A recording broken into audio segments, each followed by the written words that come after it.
পঞ্চম শ্রেণীর শিক্ষার্থী বন্ধুদের আমার ইউটিউব চ্যানেল এমকে একাডেমি এডুকেশন পয়েন্টে স্বাগত জানাই।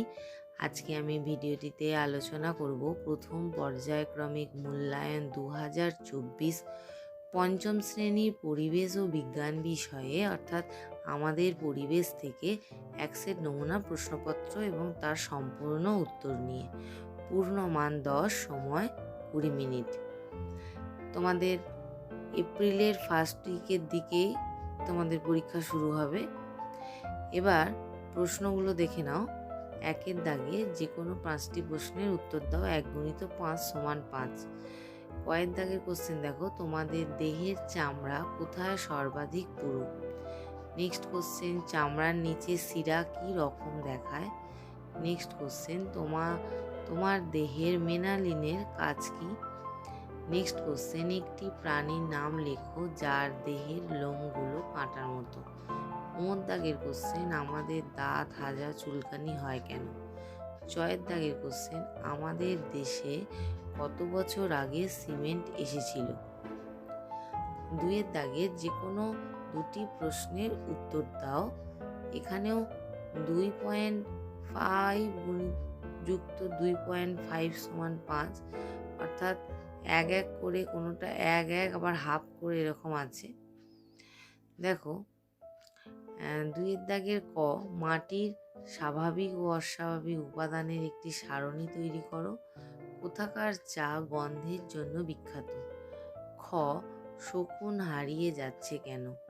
অনুর্বর জমি বলতে কি বোঝো? দক্ষিণ দিনাজপুর কলকাতার কোন দিকে? গয়ের দাগের খড়গপুর শহর কেন বিখ্যাত? আলিপুর চিড়িয়াখানা কোন জেলায় অবস্থিত? শান্তিনিকেতন কে প্রতিষ্ঠা করেন? এবার আমরা উত্তরগুলো দেখব। দেখো 1 দাগের ক, কোন চামড়াটা সব থেকে পুরু ছিল? গোড়ালির চামড়া। খ হচ্ছে সরু সরু নলের মতো। গয়ের দাগের উত্তরটা হবে সূর্যের অতি বেগুনি রশ্মি শোষণ করে আমাদের শরীরকে ক্যান্সার হওয়া থেকে বাঁচায়। ঘয়ের দাগের সজারু। দাগের ত্বক অপরিষ্কার থাকলে বিভিন্ন ছত্রাক ও জীবাণুর আক্রমণে দাঁত হাজা চুলকানি হয়। 6 দাগে 200 বছর আগে। 2 দাগে দেখো, মাটির স্বাভাবিক উপাদান, মাটির অস্বাভাবিক উপাদান। মাটির স্বাভাবিক উপাদানগুলো কি কি দেখে নাও। কাদা, বালি, কাঁকড়, গাছের শুকনো ডাল, পাতা, শিকড়, মরা কেঁচো, মরা পোকামাকড়, গাছ, মাছের আঁশ, কাঁটা, ডিমের খোসা ইত্যাদি।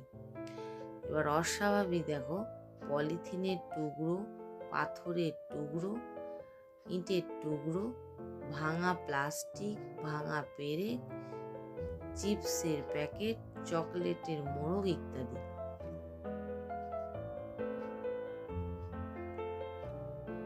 তারপরটা হবে এখানে প্রশ্নটা ছিল, দেখো কোথাকার চা গন্ধের জন্য বিখ্যাত? তো উত্তরটা হবে দার্জিলিং এর চা। ক্ষয়ের দেখো, গরুদের ব্যথা কমানোর ঔষধ খাওয়ানো হয়। সেই ঔষধে থাকা ক্ষতিকর রাসায়নিক পদার্থ মাংস পেশিতে মিশে থেকে যায়। মরা গরুর সেই বিষাক্ত মাংস খাওয়ার ফলে শকুনরা মারা যাচ্ছে। পরেরটা দেখো উত্তর দিকে। ঘ, আইআইটি শিক্ষাকেন্দ্র ও রেলওয়ে স্টেশনের দৈর্ঘ্য বড় প্ল্যাটফর্মের জন্য। দক্ষিণ 24 পরগনায়। কবিগুরু রবীন্দ্রনাথ ঠাকুর। তো এই ছিল আজকের মূল আলোচনার বিষয়বস্তু। Thank you.